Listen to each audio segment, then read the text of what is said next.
This is what love is not. It's not selfishness. And if we're walking in destiny with God, we're walking in love for sure. So we've got to walk in what He wanted in His love. And it can't be our desires. It can't be anything about the flesh. And really, when we shrink back, I guess, and we say, no, I can't do that, I'm not prepared, like I did that time I was asked to preach, what we're really saying is I'm leaning on me. That's what we're really saying. I'm leaning on me, or I'm leaning on somebody else, and I'm not really thinking if I just expose myself, God will move through me. I'm not prepared, and I'm not leaning on God. Really is what was taking place. So that's a pretty tough thing to say, but it's truth. It's an owie. It's an owie. You know, but the thing about it is all God wants us to do is learn from the owies. That's all He's requiring of us, just like our kids. I mean, it's so similar. You know, we just want our kids to learn from their mistakes. Learn from the correction and the discipline that we bring them. That's it. Not expecting somebody else to come bail us out because of our lack of preparation. Here's a good example of that. Dan misplaced, we'll put it that way, a textbook from school. Couldn't find it. Doesn't matter. Got stolen. Doesn't matter what happened. Okay? The point is, it was his responsibility, and it was going to cost $60 to replace this textbook, which had to be done before finals.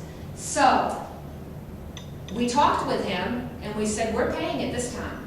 But if it happens again, it's coming out of your wallet. So learn this time, or it's going to cost you next time. I believe God functions in that. Learn from this mistake, grow from this area, grow from this bad decision, grow from this lack of preparation, or next time, it's going to cost you. It's going to be a bigger thing that you're missing out on. We've got to make sure we're prepared in God's timing, not our timing. We don't tell Him when. We don't tell Him what. He tells us what. I mean, the best indication of that is Ecclesiastes 3.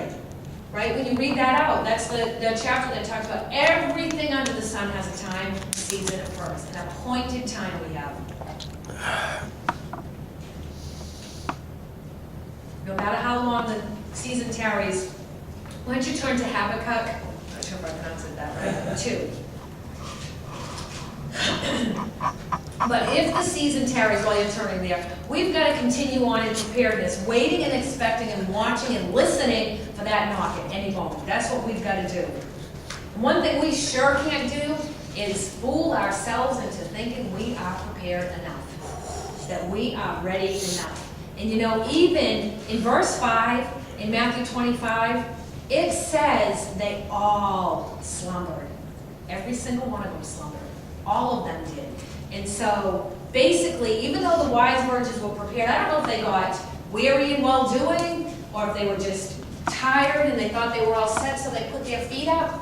But for us, we've got to keep trudging along. We've got to keep pressing. We cannot even sit for a minute. Our only rest comes in resting in the Lord. We think for a moment we can rest our own flesh.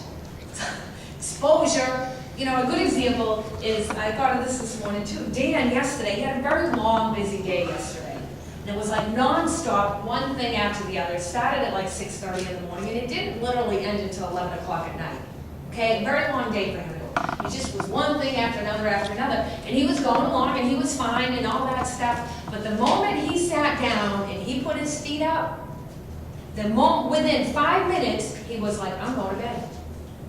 He slumbered, and then that sleep set in. And you know, not to say that he shouldn't have, you know, he had a long day, but it's an example spiritually. If we keep going, keep going, keep going, keep going, that moment we think we can rest in ourselves, we can sit for a moment, we're all prepared, or we just get weary and well-doing, and we decide to sit for a moment, that slumber will settle in, and that sleep's right around the corner.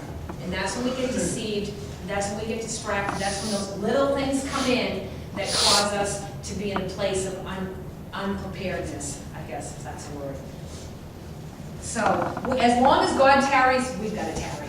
As long as He takes, we've got to take. You know, there's been frustrating things for Dan and I. We're like, I don't understand why this is taking so long. I thought this would be a few months at the most. Well, but did God actually say that? No. So that was just our assumption, our analyzing of a situation.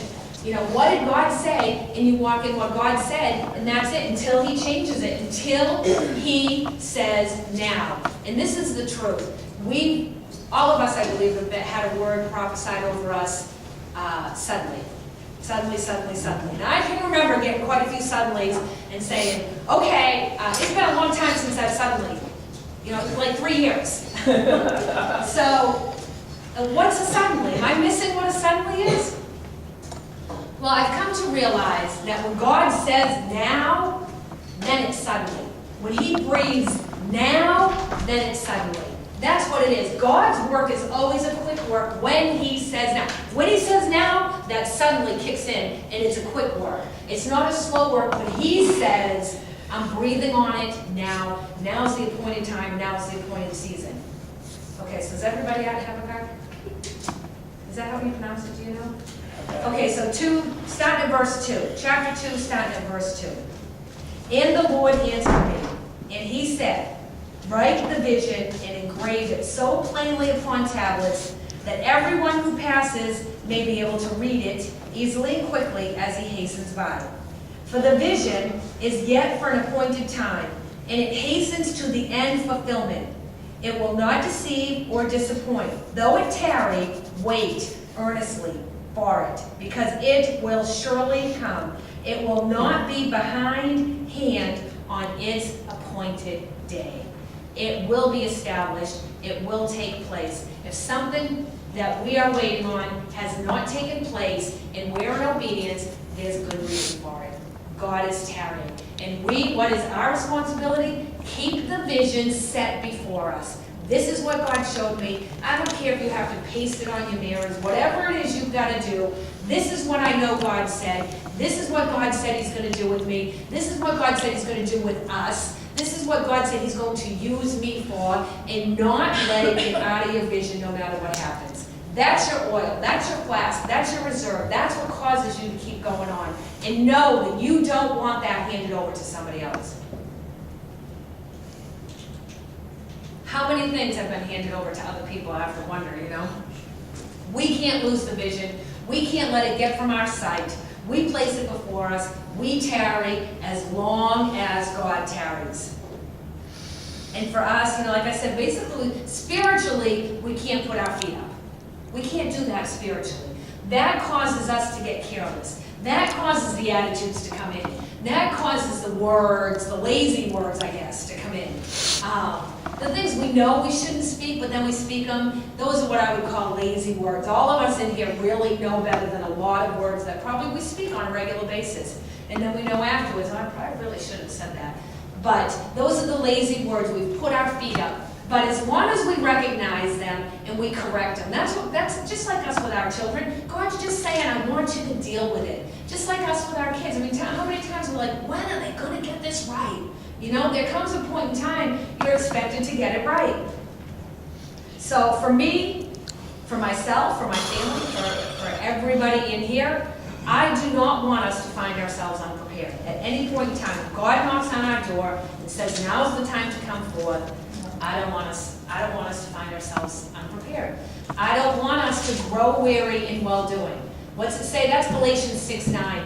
Let us not grow weary in well-doing, for in due season we shall reap. If what? If we faint not. If we don't slumber, if we don't sleep.